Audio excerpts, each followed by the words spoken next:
propose de son temps à l'association. Donc bonjour à toutes et à tous. La rencontre d'aujourd'hui avec Thomas Vanier est donc le fruit d'une rencontre à HEC, mais tous les chemins semblent mener aux mines, où Thomas suit aussi un cursus en tant qu'ingénieur civil. Alors dans les rencontres alumni, on a l'habitude de donner la parole à des profils expérimentés dont les parcours professionnels sont déjà bien étoffés. Mais la valeur n'attend pas toujours le nombre des années, comme dirait le célèbre proverbe. Le groupe de bénévoles qui s'occupe des rencontres, donc on vient de le dire, Théophile, Sandrine, Sarah et moi-même, on a aussi à cœur d'offrir de la diversité et de cultiver la sérendipité, donc mettre à l'honneur cette rencontre fortuite. Thomas s'est lancé un défi de taille cette année, et plus particulièrement cet été. Il a parcouru plusieurs milliers de kilomètres à vélo en France au profit de deux associations qu'il vous décrira et qu'il vous présentera un peu plus tard. Cette expérience nous a fait réfléchir à la définition de l'engagement, à son intégration dans la vie de façon générale et plus précisément dans la sphère professionnelle. Donc comment on va d'une action un peu plus ponctuelle à quelque chose de plus ancré dans le quotidien. Donc nous arrivons à la fin de l'année.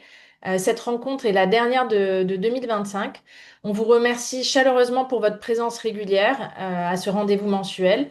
On vous remercie aussi pour vos cotisations qui permettent de financer le cadre de ces interventions et on vous souhaite une très belle écoute. Thomas, c'est à toi. Bien, merci beaucoup, Émilie. Merci beaucoup d'abord à l'association Mille Paris Alumni de me permettre justement de parler de mon expérience et de l'engagement de l'ingénieur dans la société. Merci à vous aussi d'être présent aujourd'hui. Donc, pour me présenter très rapidement, je suis Thomas Vanier, je suis actuellement en P22, donc en dernière année à l'école des mines. Je suis ici pour vous parler de l'engagement de l'ingénieur et notamment celui que j'ai eu de manière personnelle, c'est-à-dire via mon tour de France à vélo. Alors j'ai choisi de commencer cette petite intervention justement par une photo assez cliché comme vous pouvez voir sur votre droite. Aujourd'hui l'engagement de l'ingénieur il est relativement cliché. On pense à un ingénieur qui va aller chercher, qui va aller essayer de découvrir des choses, alors qu'au contraire l'objectif d'aujourd'hui c'est d'aller au-delà de ces clichés, de montrer qu'on doit aller au-delà de ces clichés, qu'à travers par exemple mon expérience, mais celle de d'autres personnes dont je vais également vous parler aujourd'hui, on peut analyser différemment cet engagement de l'ingénieur dans la société. Donc pour me présenter très rapidement, comme Émilie vous l'a dit, donc je m'appelle Thomas Vanier, je suis originaire d'une petite ville du Nord qui s'appelle Armentières.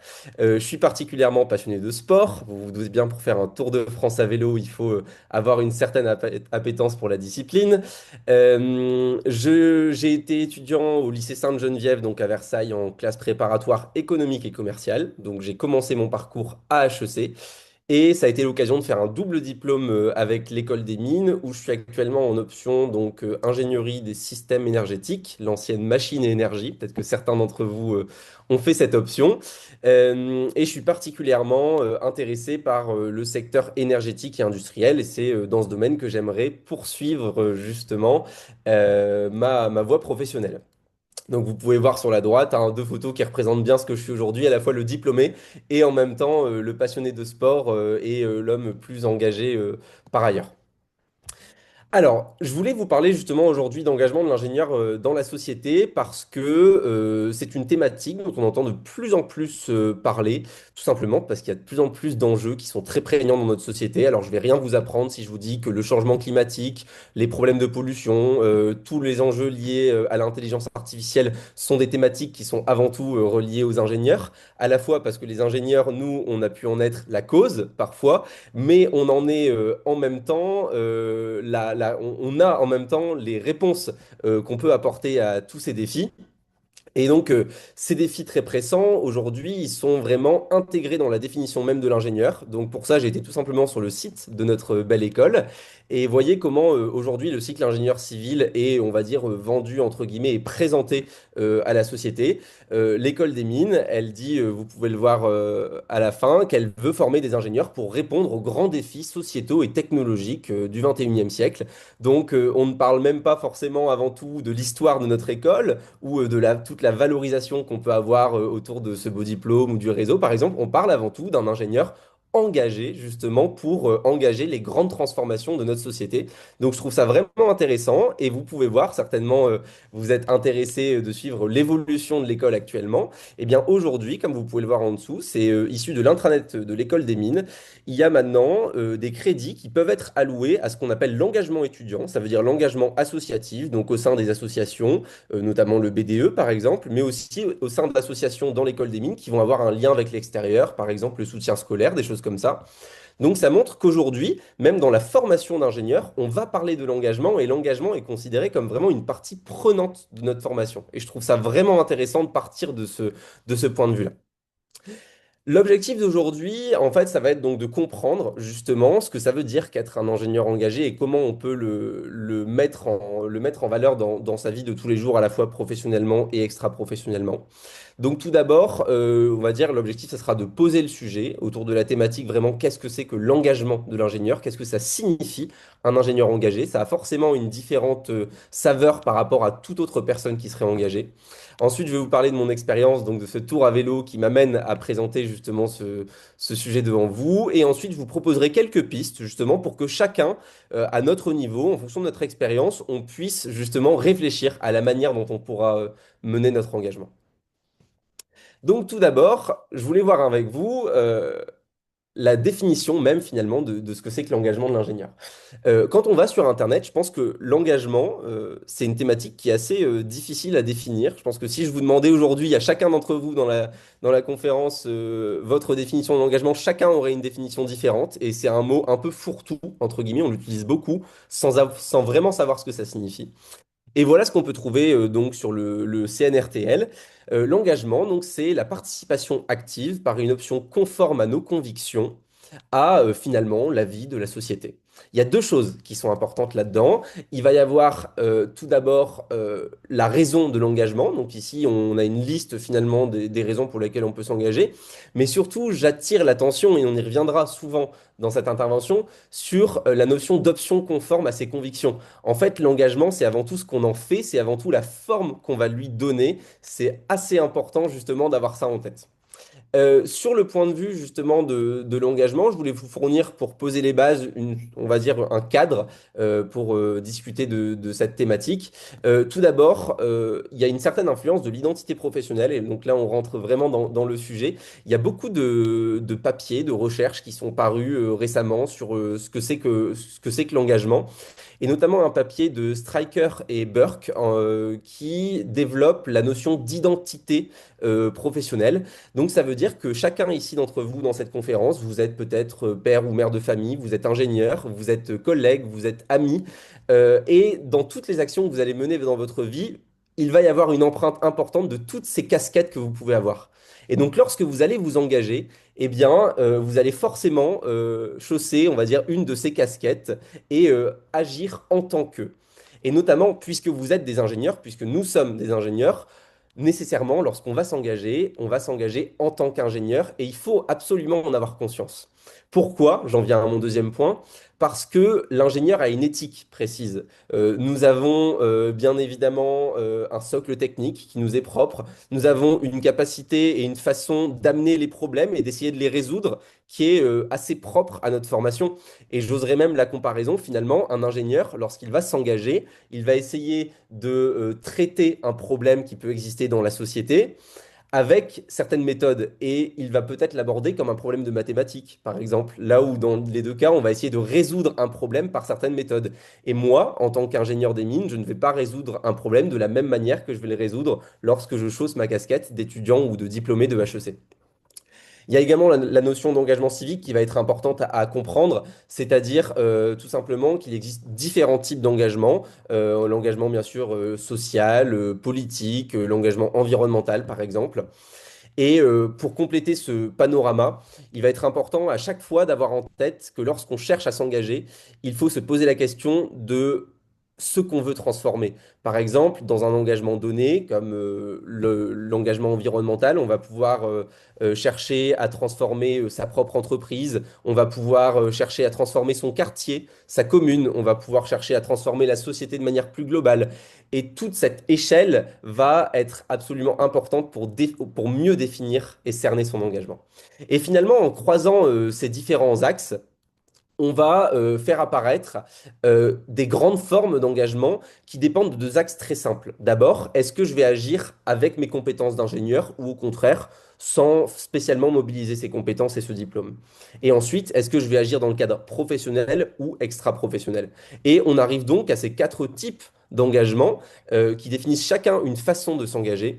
Donc, par exemple, je vais pouvoir mettre en valeur mes compétences d'ingénieur au sein de mon travail. Là, on va aller vraiment sur des considérations techniques. Au contraire, dans un domaine plus corporate, je vais pouvoir ne pas mettre en valeur mes compétences d'ingénieur toujours dans le domaine professionnel pour modifier mon entreprise.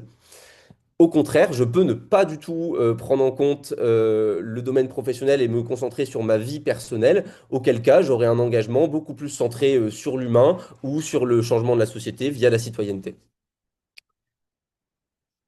Je voulais également, pour finir cette introduction, insister sur le fait qu'aujourd'hui, si notre époque peut amener à ces enjeux, nous ne sommes toutefois pas la première génération d'ingénieurs qui va être engagée. À gauche, vous avez une personne qui s'appelait donc Jean Malavoie, qui a été diplômé de notre école et qui, je trouve, est un modèle d'engagement pour nous et dont je vais vous conter un petit peu l'histoire. C'est quelqu'un qui est rentré à Polytechnique à l'âge de 18 ans. Il est devenu ingénieur des mines par la suite. Il a pris la tête du service des mines en AOF en 1927 et il a créé de nombreuses infrastructures sur place en AOF. Et au moment de la Seconde Guerre mondiale, il a décidé de quitter son travail pour s'engager dans la clandestinité.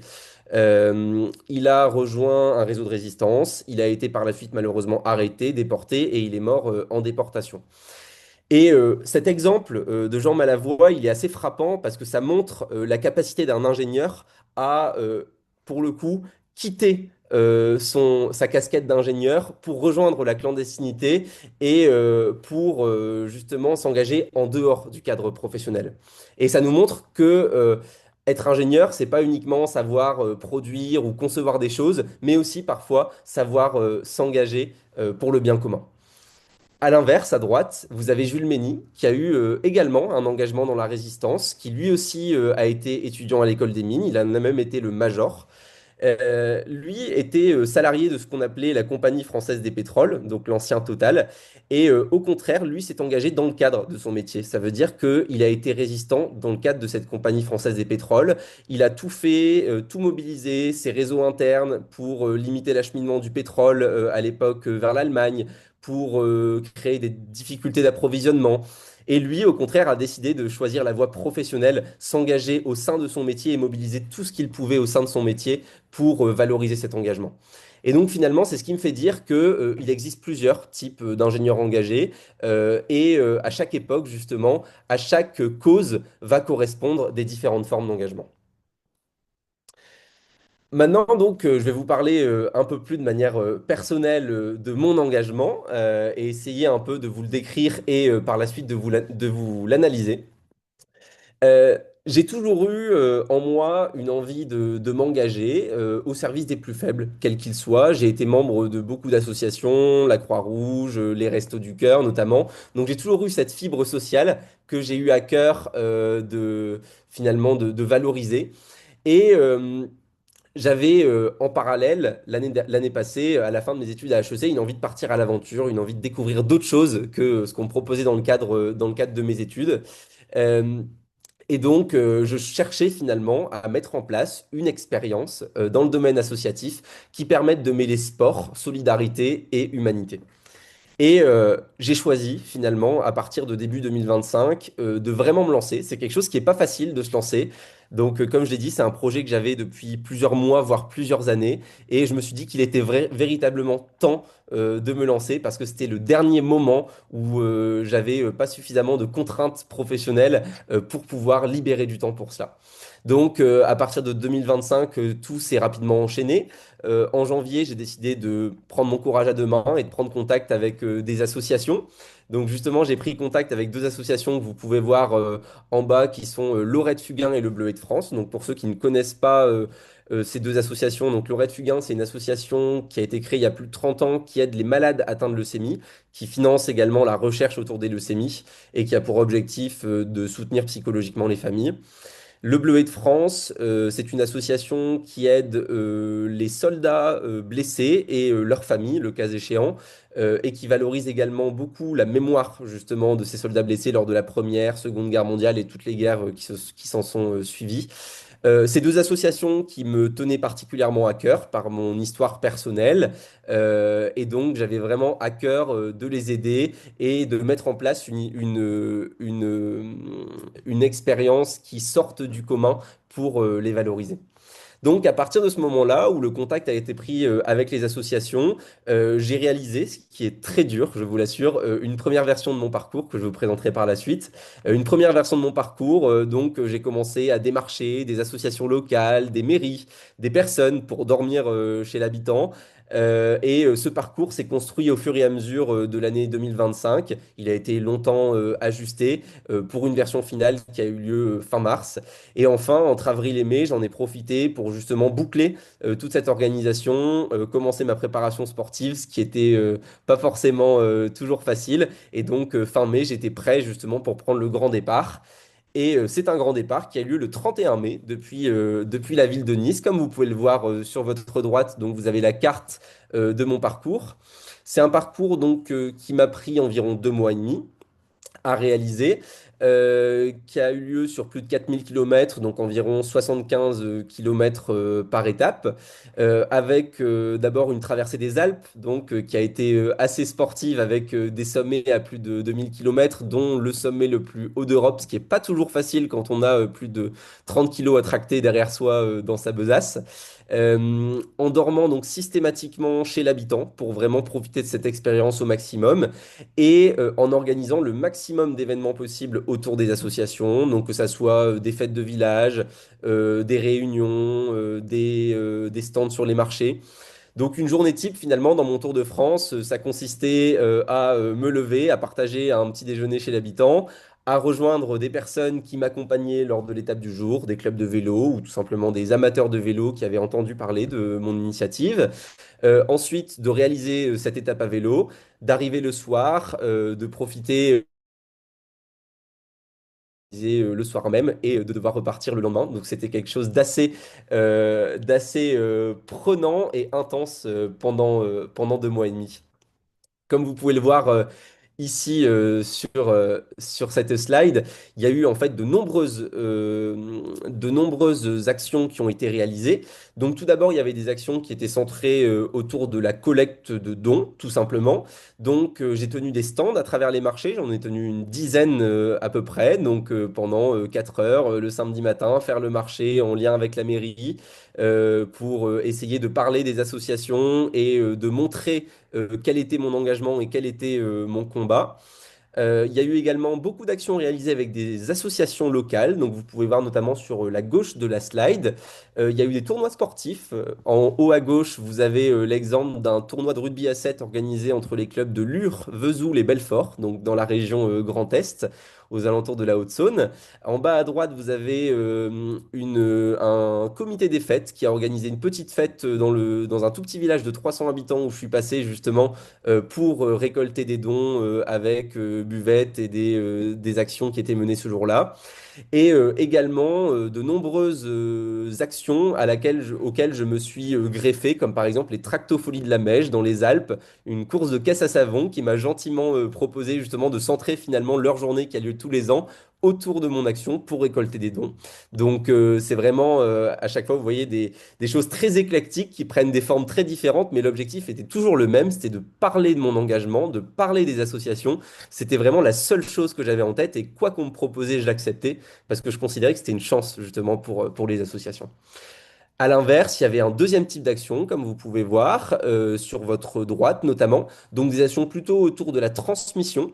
Vous voyez une photo avec des écoliers, idem dans un village de 300 ou 400 habitants, qui s'appelait Troyon, dans le Grand Est. Donc là, c'était pour parler de mon expérience, parce que ça fait toujours rêver les jeunes générations de voir des personnes jeunes ou moins jeunes qui s'engagent, qui font un tour de France à vélo. Pour eux, c'était vraiment quelque chose d'extraordinaire et c'était vraiment des rencontres qui, moi en tout cas, me marquent encore et d'autres types d'actions, notamment centrées autour du bleu et de France, comme vous pouvez voir sur votre droite, avec des actions plutôt mémorielles, des visites, des nombreuses visites de musées, des nombreuses actions mémorielles avec des élus, des associations locales pour justement valoriser toute l'histoire et le patrimoine local. Donc c'était un Tour de France assez divers. Et justement, à travers ces multiples actions qui ont été réalisées, vous pouvez voir en fait que ça a permis vraiment de rassembler beaucoup de personnes différentes, que ça soit des très jeunes à travers les écoliers, des personnes moins jeunes, du domaine sportif, du domaine culturel, des élus locaux. Des entreprises aussi qui sont venues beaucoup ramener leurs salariés autour de mon initiative, par exemple, en proposant de rouler avec moi sur une étape. Donc, en fait, c'est ça qui était beau dans cet engagement, c'est que ça a permis de rassembler beaucoup de personnes autour, finalement, d'associations dont ils n'avaient pas forcément connaissance, mais dont ils ont pris, justement, connaissance des actions et des engagements, et justement, bah, en fait, de pouvoir bien communiquer de manière positive autour de ces actions. Ce parcours, donc, pour tirer un bilan, ça a été une vraie réussite dont je suis fier.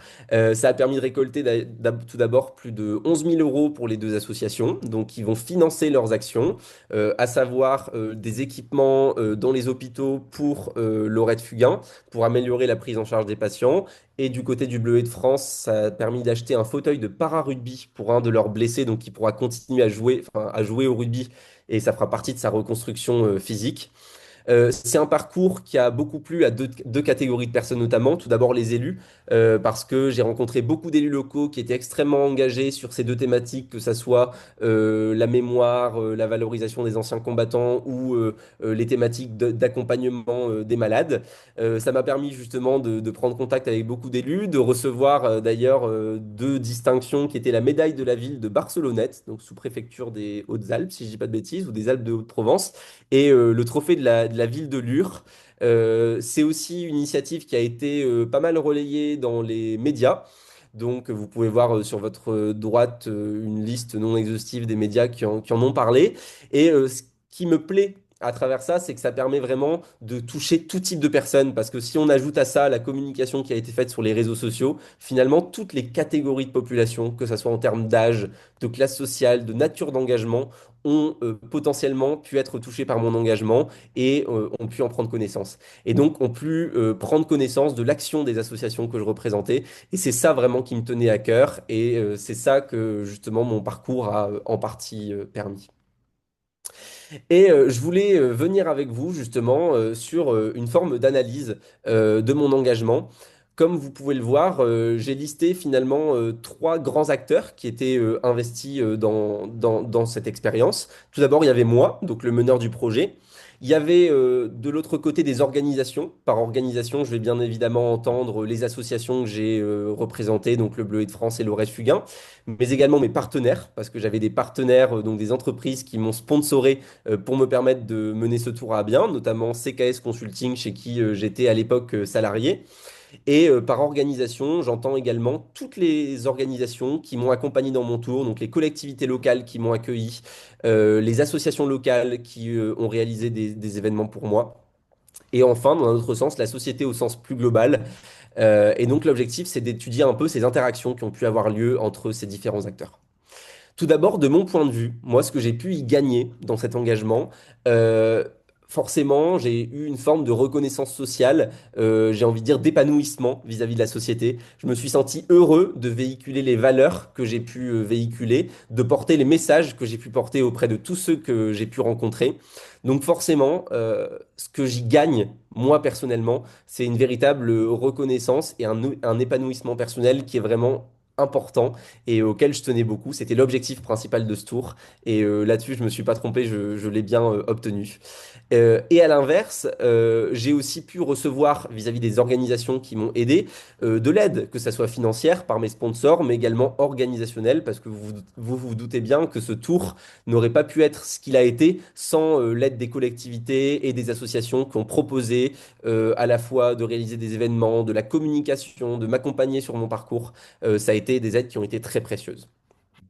Du point de vue de la société, bien évidemment, je pense que c'est toujours valorisable d'avoir des actions comme la mienne, quelle que soit l'échelle, quel que soit le sujet qui est traité, parce que ça permet à la fois de rassembler les personnes autour de causes qui, à mon sens, devraient être partagées par l'entièreté de la population, et également justement de transmettre des valeurs, chose qui, à mon sens, manque de plus en plus dans notre société. Donc j'espère avoir eu un impact positif de ce point de vue-là. Et à la fin, finalement, une chose qui, je pense, va beaucoup intéresser la plupart des personnes qui sont autour de nous, c'est l'impact que ça a pu avoir sur les organisations qui m'ont accompagné. Tout d'abord, bien évidemment, les associations et l'entreprise qui m'a sponsoré, ça leur permet d'avoir de la visibilité supplémentaire et également de prouver leur engagement vis-à-vis de la société. Forcément, quand une entreprise va sponsorer un tour comme celui-ci, elle attend en retour légitimement d'être forcément de pouvoir communiquer autour de cet engagement. C'est bien naturel. Cela permet également forcément d'avoir collecté des dons pour les associations, mais surtout, une chose que je n'avais pas forcément anticipée, c'est que mon tour a, on va dire, laissé des traces et a créé plusieurs partenariats qui n'existaient absolument pas avant. Entre différentes organisations.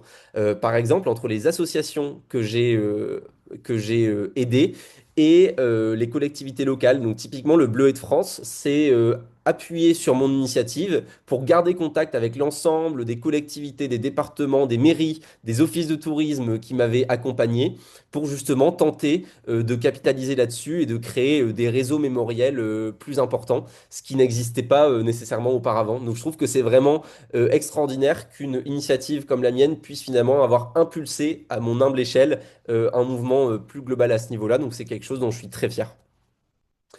Cet engagement, justement, aujourd'hui, maintenant qu'il est terminé, maintenant que ce tour est terminé, je compte bien justement le poursuivre en tant qu'ingénieur.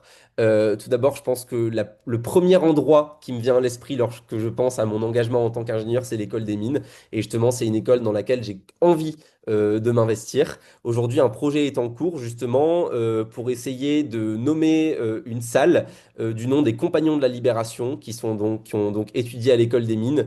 L'objectif, c'est vraiment de montrer que nous, étudiants à l'école des mines, que nous sommes des futurs ingénieurs qui sommes engagés dans la société, qui avons conscience de cette nécessité de s'engager. Et pour cela, quoi de plus naturel que de valoriser nos anciens qui eux-mêmes ont su s'engager à leur époque pour répondre à leurs défis de l'époque. Je pense que c'est un message qui est absolument nécessaire et impératif d'entendre et de valoriser. Ensuite, pour continuer cet engagement, l'objectif, c'est de continuer autour du Bleuet de France, notamment, mon parcours a pu financer un fauteuil de para-rugby, comme je vous l'ai dit, et il y a un projet qui est en cours de partenariat entre la Fédération de rugby et le Bleuet de France pour justement organiser des rencontres entre les blessés du Bleuet qui jouent au para-rugby et les joueurs du 15 de France. Et enfin, quoi de plus naturel de se poser la question pour moi aujourd'hui que du lien entre cet engagement que j'ai et ma vie professionnelle. Forcément, j'arrive dans une étape de ma vie où ces questions se posent, où je vais devoir choisir un job, on en parlait tout à l'heure. Et justement, c'est une grande question. Finalement, après un Tour de France comme ce que j'ai fait, qui a pris du temps, mais qui était vraiment dans le domaine extra-professionnel, est-ce que je vais pouvoir revenir à une vie et à un engagement professionnel classique, ou est-ce qu'au contraire, je vais vouloir prendre en compte cet engagement dans ma vie professionnelle? Et aujourd'hui, j'ai répondu à cette question et je suis absolument convaincu que mon avenir professionnel est indissociable de mes engagements. tout simplement parce qu'aujourd'hui, ces engagements, ils ont une place trop importante dans ma vie pour que je ne puisse complètement les dissocier. Donc, c'est quelque chose qui aujourd'hui, même j'irai jusqu'à à le dire, qui aujourd'hui est que je vais prendre en compte dans le choix de ma carrière et dans le choix d'un job pour l'année prochaine. Je voulais enfin, et je pense que c'est ce qui peut le plus vous enrichir, et je voulais vraiment évoquer ça avec vous, vous donner quelques petites billes, entre guillemets, quelques petits conseils pour guider au mieux votre engagement. Alors bien évidemment, j'ai, je pense, beaucoup moins d'expérience que la plupart des personnes qui sont dans cette salle de réunion. Je donne ces conseils avec beaucoup d'humilité, mais ils sont vraiment issus du processus de réflexion qui a eu lieu en moi toute cette année, à la fois avant, pendant et après mon tour. Et donc, je pense que c'est des petits conseils qui peuvent être bons à prendre justement pour que vous puissiez essayer de déterminer votre engagement et la forme que devrait prendre votre engagement. Déjà, j'ai été personnellement confronté à une forme de vertige de l'engagement. Je trouve que l'engagement, c'est quelque chose de très beau, de très pur, mais qui fait peur. Parce que, comme je l'ai dit au début, on ne sait pas forcément ce que ça veut dire, s'engager. Il y a un caractère extrêmement chronophage, donc on peut se poser la question de la compatibilité avec la vie professionnelle. Et également, à l'inverse de l'impact que ça peut avoir sur notre vie personnelle. Donc, je pense que forcément, vous avez tous dû à un moment de votre vie, ou peut-être, c'est pour ça que vous êtes ici aujourd'hui, peut-être que vous vous posez actuellement cette question, il y a une certaine peur derrière l'engagement. Et moi, notamment, j'avais une peur, c'est de choisir le mauvais engagement. Je me suis dit au moment de choisir au moment de réaliser mon Tour de France, je vais quand même partir pendant 2 mois et demi. Sur les routes de France, pendant tous les jours, chaque jour, je vais devoir parler de ces thématiques. Est-ce que ce ne sont pas des thématiques qui sont trop lourdes pour moi à porter, d'autant mon histoire personnelle qui peut être parfois un peu complexe vis-à-vis de ces thématiques. Est-ce que j'aurai toujours plaisir à parler de ces thématiques au bout de 2 mois et demi? Donc il y avait vraiment une peur derrière cet engagement. Et justement, je veux vraiment vous inciter à vous poser les bonnes questions. Et je pense que les questions que je vous propose ici permettent déjà de cerner au mieux la façon dont vous allez pouvoir vous engager. Pardon. Euh, il y a donc la première question à laquelle il faut s'atteler, c'est la cause.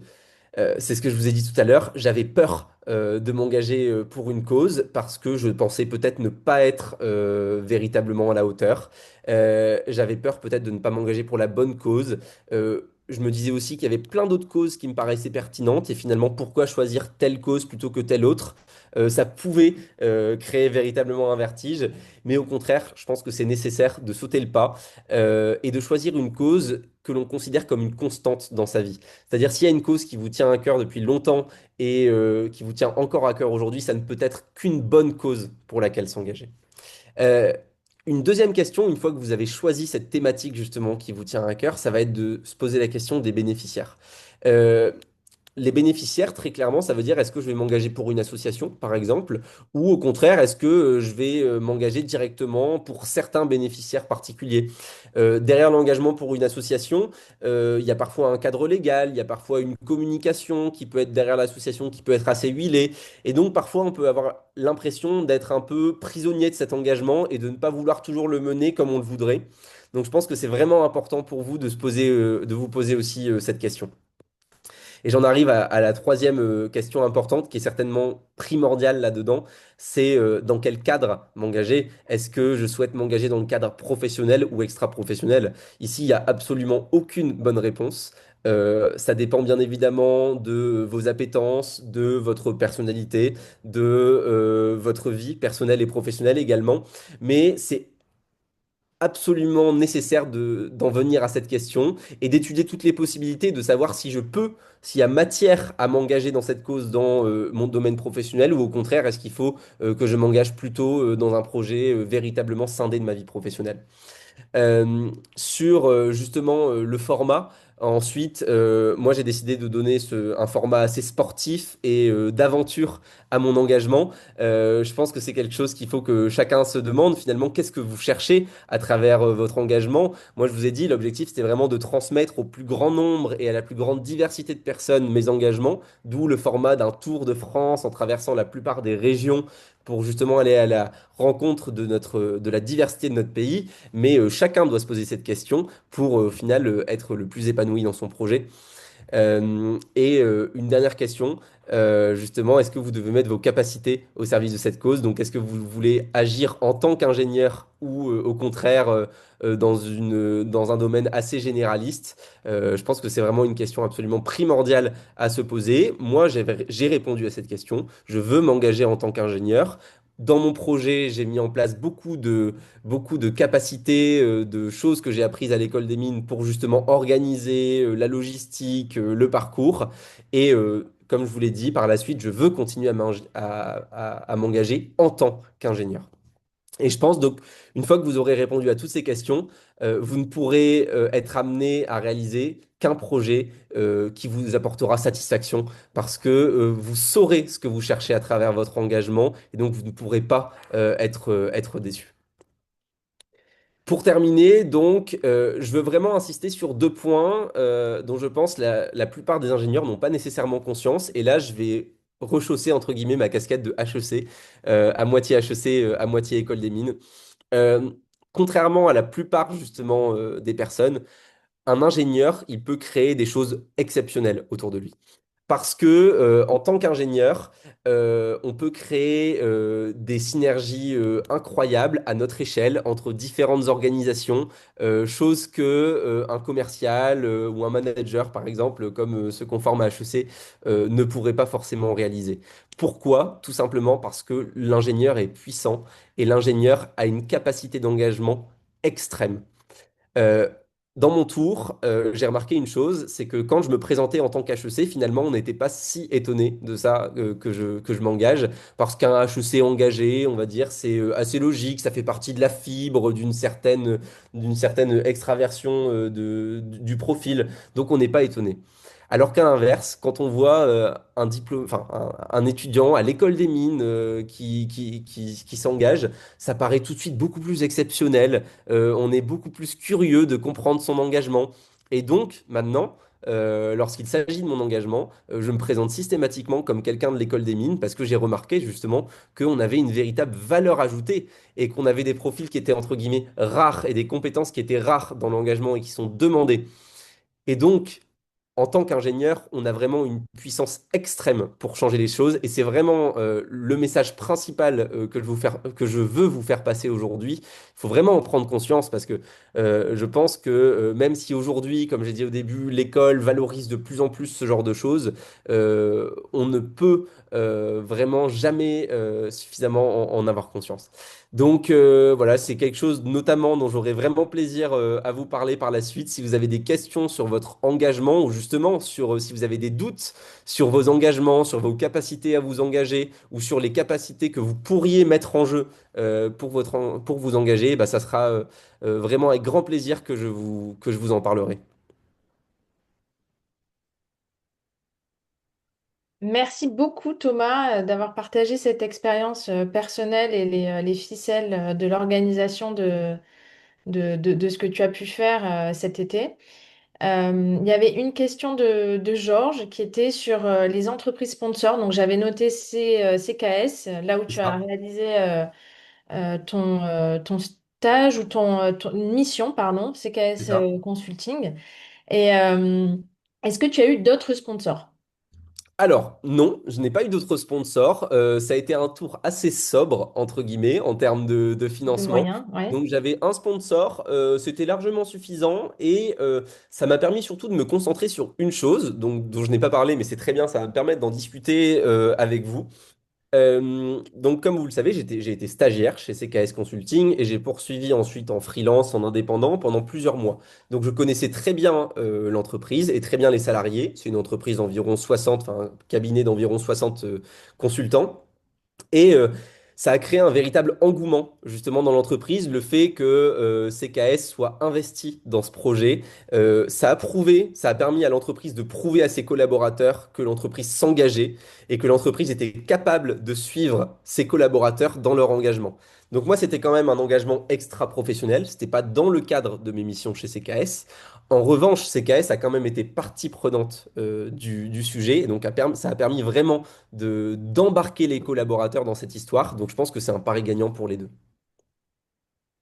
Ok, merci beaucoup.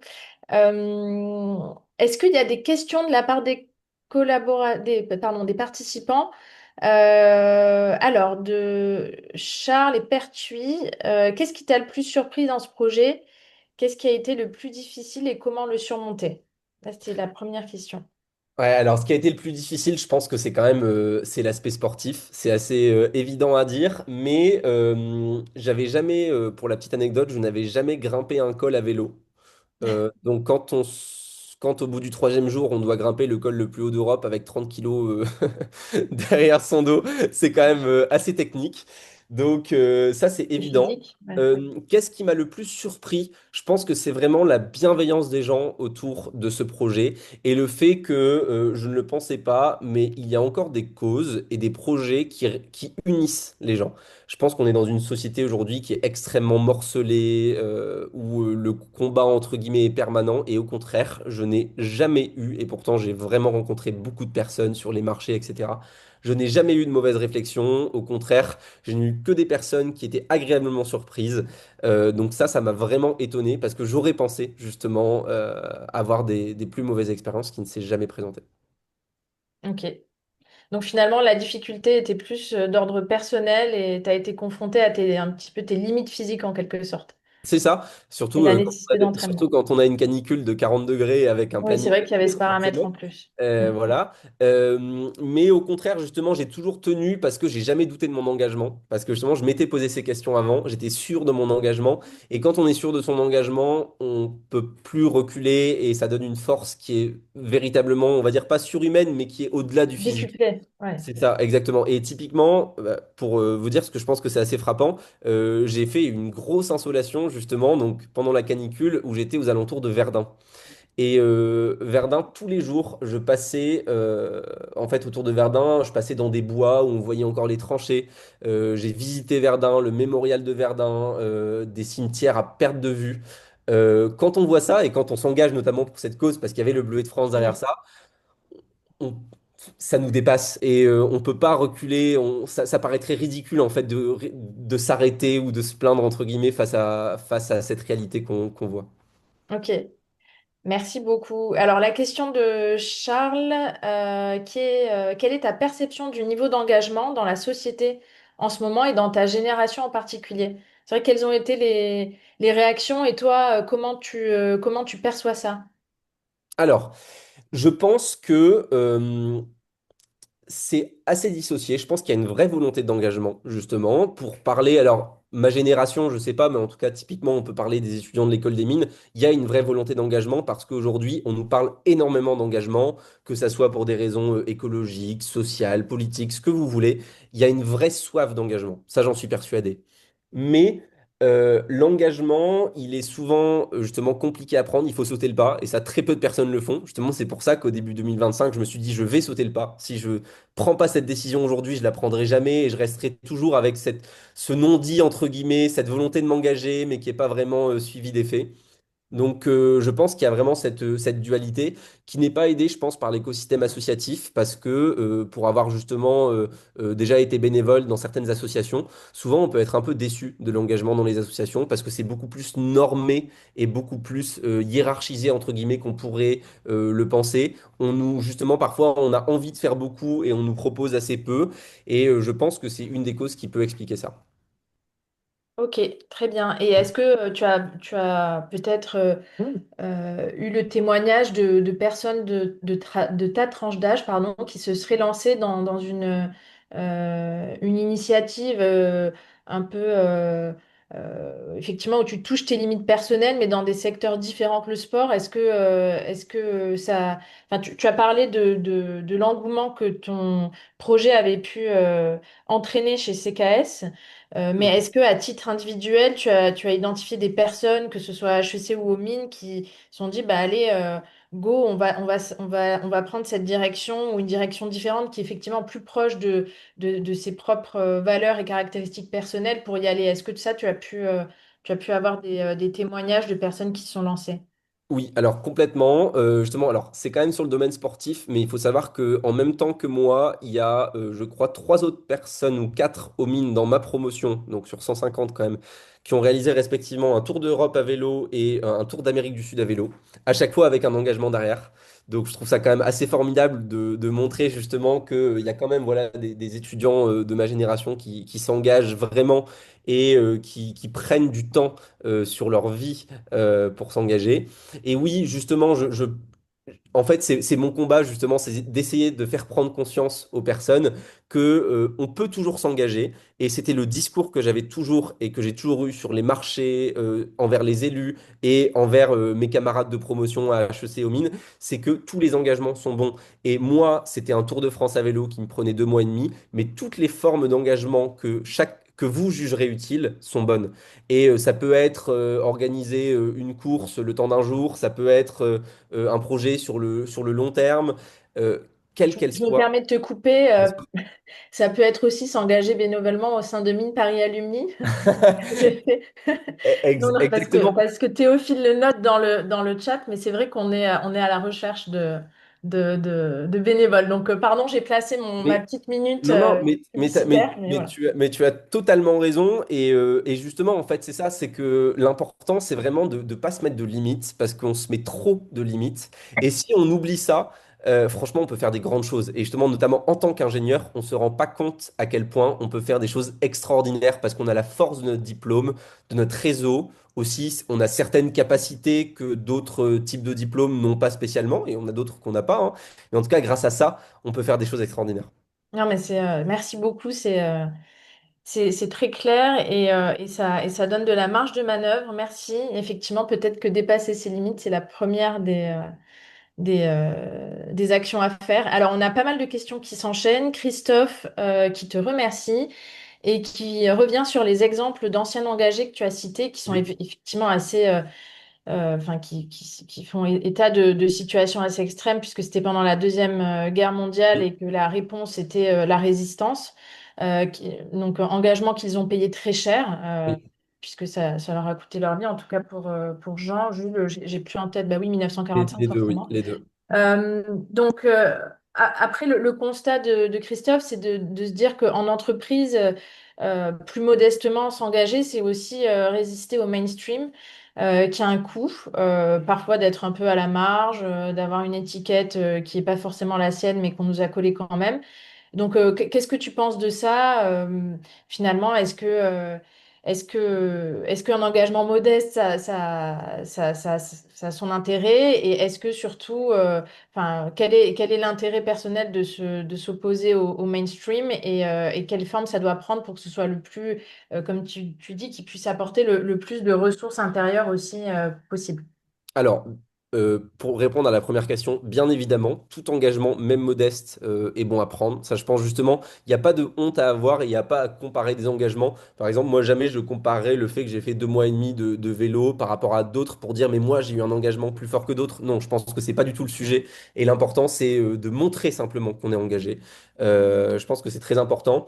Je pense qu'aujourd'hui, alors c'est peut-être une question générationnelle, en tout cas dans les expériences très récentes que j'ai justement dans mes processus de recrutement, on m'a systématiquement valorisé cet engagement en considérant finalement que l'engagement dont j'avais fait preuve cet été était de bon augure en entreprise parce qu'on attendait des collaborateurs qui étaient engagés, on va dire, dans tous les sens du terme, engagés dans leur travail, engagés pour certaines causes. Donc justement, je pense que c'est de plus en plus valorisé et c'est pas honteux justement de faire preuve de cet engagement et que justement résister au mainstream. Au contraire, je pense que c'est une chance pour les entreprises parce que si dans une entreprise tout le monde pense de la même manière et fait les choses de la même façon, bah, à la fin, on va arriver face à des murs, en fait, en se rendant compte qu'on n'a pas forcément fait les choses de la bonne manière. Donc, au contraire, moi, je pense que c'est quelque chose de très positif. Ça a ses limites, bien évidemment. On ne peut pas toujours raisonner en opposition aux autres dans son organisation, mais je pense que, au contraire, c'est bénéfique. Merci beaucoup. J'enchaîne avec la question d'Emmanuel qui te remercie aussi, qui trouve, enfin, qui est un peu surpris du propos particulier, enfin, positif que tu apposes aux compétences des ingénieurs qui peuvent aussi être les instruments du système productif. Hmm. Et à la fois de se dire que des compétences organisationnelles qui t'ont permis de mener ce tour, ça peut être aussi des compétences que tu obtiens à la fois dans ton parcours ingénieur, mais aussi dans ton parcours école de commerce. Donc, plus précisément, est-ce que tu pourrais nous dire ce que t'a permis soit la formation, soit l'état d'esprit d'ingénieur pour mettre en œuvre ce projet? Plus précisément et peut-être un peu plus concrètement, qu'est-ce que tu as pu utiliser dans ton bagage académique pour mettre en œuvre tout ça? Bien sûr. Alors, ce projet-là, comment dire, il se complémente parfaitement avec les études que j'ai pu faire aux mines. Alors, pour faire un petit point, aux mines, maintenant, quand on est en deuxième année du cycle ingénieur civil, on mène des projets qui durent pendant 3 mois. Donc, moi, typiquement, mon projet, c'était construire un drone. Ensuite, j'ai dû construire une application. Et en fait, il y avait énormément de points communs avec le projet que j'ai mené, déjà par la temporalité. Donc, 3 mois dans les deux cas. À chaque fois, devoir partir de rien pour arriver à un résultat. Ça peut vous être très étonnant, mais c'est pas des choses qu'on apprend à HEC, ou en tout cas pas du tout de cette façon-là. Et justement, bah, en fait, les mines, c'est le seul endroit enfin, c'est le vrai endroit dans mon cursus académique où j'ai pu apprendre à gérer des projets. Voilà, c'est peut-être très étonnant et peut-être que voilà, certains seront peut-être déçus de cette réponse, mais je vous l'assure. Et justement, donc avoir la capacité de gérer un projet de bout en bout. Alors bien évidemment, il y a des compétences qui me viennent d'HEC, c'est évident. Voilà, donc sur tous les points de vue notamment le point de vue technique, l'esprit d'initiative. Je pense que c'est quelque chose que j'ai vraiment appris aux mines à régler des problèmes du tac au tac, entre guillemets. C'est une compétence nécessaire pour mener un projet comme ça. J'ai eu des problèmes techniques, vous pouvez vous en douter. Quand on casse une pièce de sa remorque qui n'existe dans aucun magasin de France au fin fond de la Normandie, bon, bah, il faut avoir un peu de jugeote et de sens ingénieur pour justement répondre à ces problèmes. Donc oui, non, justement, heureusement que les mines m'ont appris toutes ces choses-là. Merci beaucoup. Excuse-moi, je suis en parallèle en train de lire Il n'y a les pas autres de souci. questions. Oui, il y avait une question de Georges Oui, parce que c'est vrai que tu nous as un peu fait un mapping dans le cadre de l'entreprise, d'engagement dans le cadre de l'entreprise, en dehors du cadre. oui. La question de Georges, c'est qu'est-ce que tu envisages concrètement pour ton début de carrière, puisque tu as été très engagé justement et très sûr du fait que tu porterais l'engagement aussi dans ton métier à venir. Donc, concrètement, qu'est-ce que tu vas faire? Qu'est-ce que tu es sur le point de faire? Alors, c'est une question à laquelle je peux pas forcément répondre parce que je suis en plein dans mes processus, donc je vais pas répondre concrètement à cette réponse. Je pourrais donner une réponse plus précise d'ici, je pense, une petite semaine. Néanmoins, justement, pour reprendre ce cadre, un peu ce framework, moi, j'ai vraiment une envie de m'engager de manière technique. Alors, je suis pas un ingénieur au sens ingénieur des mines classique qui a fait une prépa MP ou PC. Mais néanmoins, j'ai cette envie de mettre mes compétences d'ingénieur au service de la société. Donc, je me placerai plutôt dans le haut, finalement, de ce framework, à la fois citoyen et technique, que ça soit dans le cadre pro ou extra-pro. Dans les deux cas, je pense justement qu'on est suffisamment peu d'ingénieurs, entre guillemets, on manque d'ingénieurs qui ont cette volonté et ces capacités de s'engager. Donc, je pense que c'est là où on aura le plus besoin de profils comme le mien et de tous mes amis. Donc, c'est pour ça que je leur dis toujours, je les invite à s'engager avec leurs compétences, justement, dans leur entreprise et ailleurs.